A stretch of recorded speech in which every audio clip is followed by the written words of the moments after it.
Salut, le fameux salut. Alors aujourd'hui, on est le lendemain de la tempête, le mardi 18 février, et c'est le temps de faire un petit point là-dessus. Alors, premier point, effectivement, il a été dit qu'il est tombé plus de neige qu'il n'est jamais tombé. Certains disent en 125 ans, d'autres disent en 70 ans. J'en ai aucune idée. Valérie Plante a dit qu'il était tombé plus de neige en 2 jours que en un mois, à savoir qu'on a eu 2 grosses tempêtes, une le jeudi et une le dimanche, qui a donné des accumulations, les deux mis ensemble, de 71 ou 74, ils ne le savent pas, centimètres, donc on va dire 70 centimètres en gros, à savoir que juste dans la journée de dimanche, il est tombé 50 centimètres d'un coup, avec des rafales à 70 km/h de vent, ce qui a donné, si tu veux, des endroits où il y avait des accumulations de neige, ça donnait des dômes, hein, on va appeler ça comme ça, pouvant aller jusqu'à 1 mètre de hauteur. C'était assez hallucinant, c'est vrai. Aujourd'hui, mardi 18 février, la vie reprend son cours normal, je te dirais. Alors, évidemment, la ville de Montréal a passé un communiqué en disant que ça allait leur prendre 8 jours pour déblayer l'intégralité de la ville de Montréal. Ils y vont, je te dirais, secteur par secteur. Ils ont plusieurs équipes qui travaillent en même temps. À leur crédit, pour ma part, je te dirais qu'ils sont très efficaces et très rapides. Donc ça, c'est quand même relativement bien. En face de chez moi, les trottoirs sont déjà déblayés. La plupart des routes, il y a déjà du sel dessus. Donc ça va quand même relativement très vite. Cela étant, c'est sûr que la ville de Montréal a demandé aux gens de faire excessivement attention parce que ils sont là avec des gros engins. C'est des poids lourds, c'est des grosses déneigeuses qui sont à côté des poids lourds et qui transversent la neige directement, si tu veux, dans le poids lourd. Ils n'ont pas beaucoup de visibilité. Des petites déneigeuses sur les trottoirs qui sont très très rapides, eux aussi, ils ne voient pas nécessairement. Donc c'est à nous, si tu veux, effectivement, eux font attention, mais encore plus à nous d'être vigilants à ce niveau-là, de faire attention. Les centres de services scolaires ont passé des informations effectivement aux parents en disant, bon, s'ils sont en bas âge et qu'ils doivent aller à l'école à pied, peut-être de les accompagner pour la sécurité.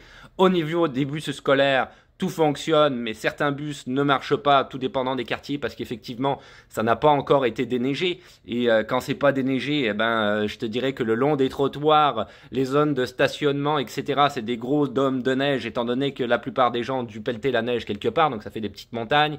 C'est pas nécessairement facile de circuler. Le bus, des fois, ne peut juste pas circuler parce que la rue est trop petite. Donc, il y a des petits désagréments.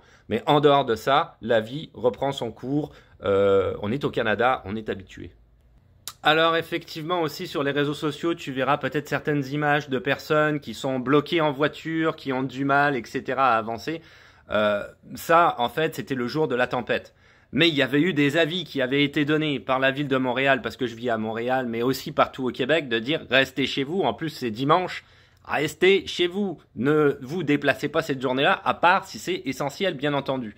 Il y a quand même des gens qui ont voulu se déplacer et qui ont été dans l'embarras, parce que là, effectivement, le sel n'agit pas sur les routes. Il y a bien trop de précipitations, si tu veux, avec les 70 km/h de vent. Ça fait ce qu'on appelle des trous de neige sur la route, qui est en fait l'inverse d'un trou, c'est-à-dire c'est une bosse de neige.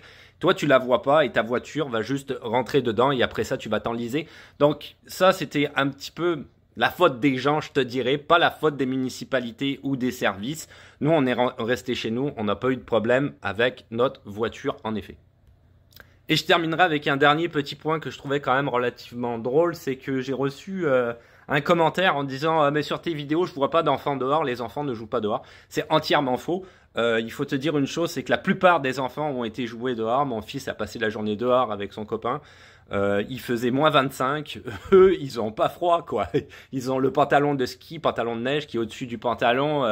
Le blouson, le bonnet, les gants, etc., etc. Ils ont pas froid, ils jouent dehors. La plupart des enfants, je te dirais ici au Québec, oui bien sûr, ils font de l'écran, ils aiment ça, les ordinateurs, etc. Mais dès que l'occasion est là, ils vont jouer dehors. Quand ils sont plus vieux, ils partent faire du sport, je te dirais à l'extérieur, du ski de fond, du hockey, parce qu'il y a des patinoires, comme moi juste à l'extérieur de chez moi, il y a une patinoire municipale, si tu veux, en plein milieu du parc. Donc tu peux aller faire du patin ou jouer au hockey avec tes amis. Mon fils est parti faire de la luge dans la grosse forêt juste à côté, le parc à côté. Il y a un endroit qui a été délimité par la municipalité pour pouvoir faire de la luge de façon sécuritaire. Donc non, les enfants, ils s'éclatent dehors. Ils font de l'ordinateur, mais ils s'éclatent dehors. Et je peux te dire, la plupart, oui. Au creux de la tempête, non, parce qu'il y avait 70 km/h de vent et c'était tout dans ton visage. Donc tout le monde restait dedans parce que t'étais juste tuméfié après 3 secondes. Mais oui, effectivement, les enfants aiment ça. Donc voilà, en dehors de ce dernier petit point, je voulais juste clarifier la situation. Oui, ça paraît quand même assez hallucinant, mais ça l'est pas tant que ça non plus. On est habitué ici au Canada. On est organisé, tout le monde s'organise. Il y a beaucoup d'entraide aussi. Il y a des gens qui ont été aidés d'autres personnes, par exemple, à pelleter par l'extérieur de chez eux, parce qu'on parle de personnes âgées, par exemple, ou de femmes enceintes.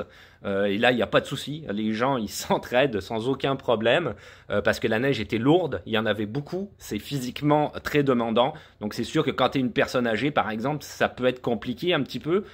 Mais c'est pas grave. On s'entraide, on passe au travers. En une journée, c'est fini.